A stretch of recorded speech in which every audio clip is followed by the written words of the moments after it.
Welcome back. In this lesson, I'll be talking about Network Address Translation, or NAT, a process of giving a private resource outgoing only access to the internet.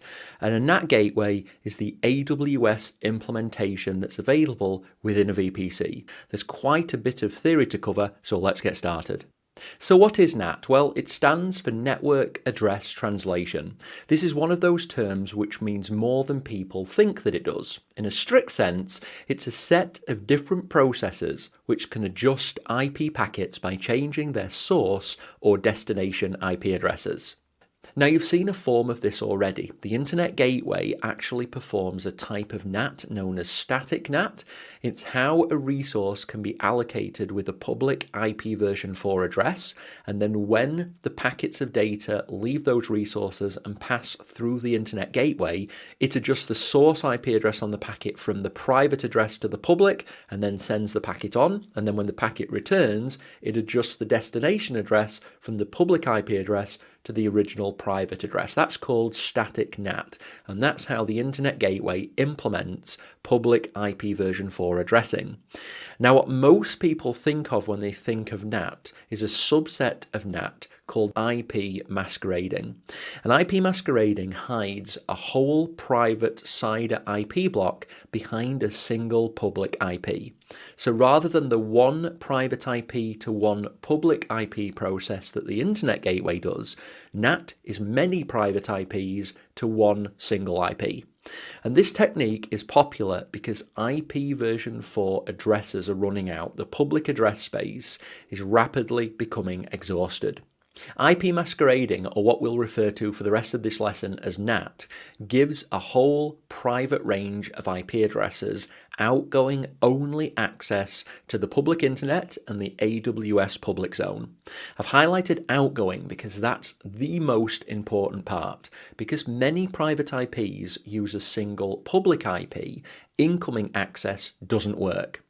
Private devices that use NAT can initiate outgoing connections to Internet or AWS public space services, and those connections can receive response data, but you cannot initiate connections from the public Internet to these private IP addresses when NAT is used. It doesn't work that way. Now, AWS has two ways that it can provide NAT services. Historically, you could use an EC2 instance configured to provide NAT, but there's also a managed service, the NAT Gateway, which you can provision in a VPC to provide the same functionality. So let's look at how this works architecturally. This is a simplified version of the Animals for Life architecture that we've been using so far. On the left is an application tier subnet in blue, and it's using the IP range 10.16.32.0/20. So this is a private-only subnet. Inside it are three instances: I01, which is using the IP 10.16.32.10, I02, which is using 32.20, and I03, which is using 32.30. These IP addresses are private, so they're not publicly routable. They cannot communicate with the public internet or the AWS public zone services. These addresses cannot be routed across a public style network. Now, if we wanted this to be allowed, if we wanted these instances to perform certain activities using public networking, for example, software updates, how would we do it? Well, we could make the subnets public in the same way that we've done with the public subnets, so the web subnets, but we might not want to do that architecturally.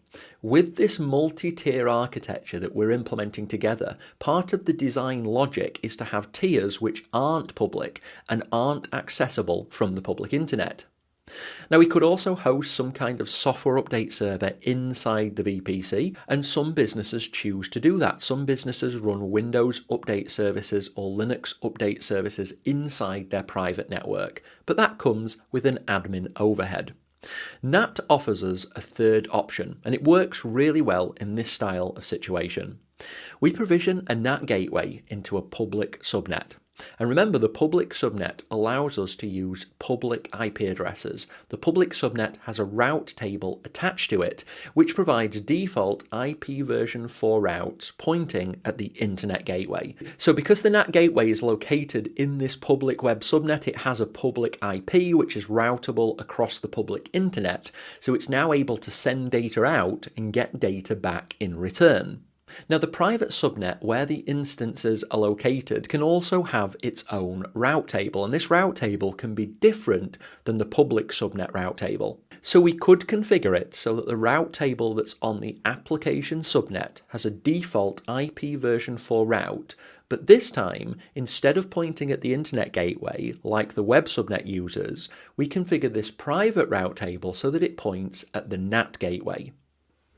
This means when those instances are sending any data to any IP addresses that do not belong inside the VPC, by default, this default route will be used and that traffic will get sent to the NAT gateway. So let's have a look at how this packet flow works. Let's simulate the flow of packets from one of the private instances and see what the NAT gateway actually does.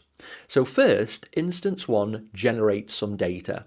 Let's assume that it's looking for software updates. So this packet has a source IP address of instance 1's private IP and a destination of 1.3.3.7. For this example, let's assume that that's the software update server.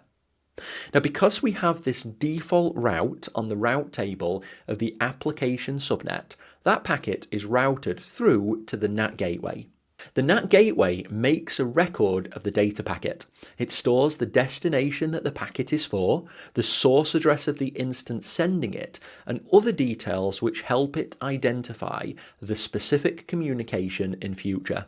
Remember, multiple instances can be communicating at once, and for each instance it could be having multiple conversations with different public internet hosts. So the NAT gateway needs to be able to uniquely identify those. And so it records the IP addresses involved, the source and destination, the port numbers, everything it needs into a translation table. So the NAT gateway maintains something called a translation table, which records all of this information.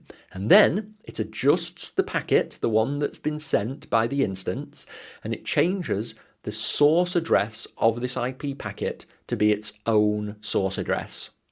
Now, if this NAT appliance were anywhere but AWS, what it would do right now is adjust the packet with a public routable address. It'd do this directly. But remember, nothing inside of VPC really has directly attached to it a public IP version 4 address. That's what the internet gateway does.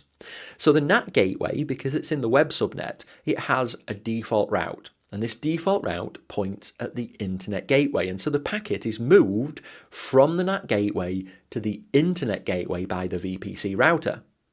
At this point, the internet gateway knows that this packet is from the NAT gateway. It knows that the NAT gateway has a public IP version 4 address associated with it. And so it modifies the packet to have a source address of the NAT gateway's public address, and it sends it on its way. The NAT gateway's job is to allow multiple private IP addresses to masquerade behind the IP address that it has. That's where the term IP masquerading comes from. That's why it's more accurate. So the NAT gateway takes all of the incoming packets from all of the instances that it's managing, and it records all of the information about the communication. It takes those packets, it changes the source address from being those instances to its own IP address, its own external facing IP address. If it was outside AWS, this will be a public address directly. That's how your internet router works for your home network. All of the devices internally on your network talk out using one external IP address, so your home router uses NAT. But because it's in AWS, it doesn't have directly attached a real public IP. The internet gateway translates from its IP address to the associated public one. So that's how the flow works. If you need to give an instance its own public IP version 4 address, then only the internet gateway is required. If you want to give private instances outgoing access to the internet and the AWS public zone services such as S3, then you need both the NAT gateway to do this many-to-one translation and the internet gateway to translate from the IP of the NAT gateway to a real public IP version 4 address. Now let's quickly run through some of the key facts for the NAT gateway product that you'll be implementing in the next demo lesson. First, and I hope this is logical for you by now, it needs to run from a public subnet because it needs to be able to be assigned a public IP version 4 IP address for itself. So to deploy a NAT gateway, you will already need your VPC in a position where it has public subnets. And for that, you need an internet gateway, subnets configured to allocate public IP version 4 addresses, and default routes for those subnets pointing at the internet gateway. Now, a NAT gateway actually uses a special type of public IP version 4 address that we haven't covered yet, called an elastic IP. For now, just know that these are IP version 4 addresses which are static. They don't change. These IP addresses are allocated to your account in a region, and they can be used for whatever you want until you deallocate them. And NAT gateways use these elastic IPs. They're one service which utilizes elastic IPs, and I'll be talking about elastic IPs later on in the course. Now, NAT gateways are an AZ resilient service. If you read the AWS documentation, you might get the impression that they're fully resilient in a region like an internet gateway. They're not. They're resilient in the AZ that they're in, so they can recover from hardware failure inside an AZ, but if an AZ entirely fails, then the NAT gateway will also fail. For a fully region-resilient service, so to mirror the high availability provided by an internet gateway, then you need to deploy one NAT gateway in each AZ that you're using in a VPC, and then have a route table for private subnets in that availability zone, pointing at the NAT gateway also in that availability zone. So for every availability zone that you use, you need one NAT gateway and one route table pointing at that NAT gateway. Now, they aren't super expensive, but it can get costly if you have lots of availability zones, which is why it's important to always think about your VPC design. Now, NAT gateways are a managed service. You deploy them and AWS handle everything else. They can scale to 45 gigabits per second in bandwidth, and you can always deploy multiple NAT gateways and split your subnets across multiple provisioned products. So if you need more bandwidth, you can just deploy more NAT gateways.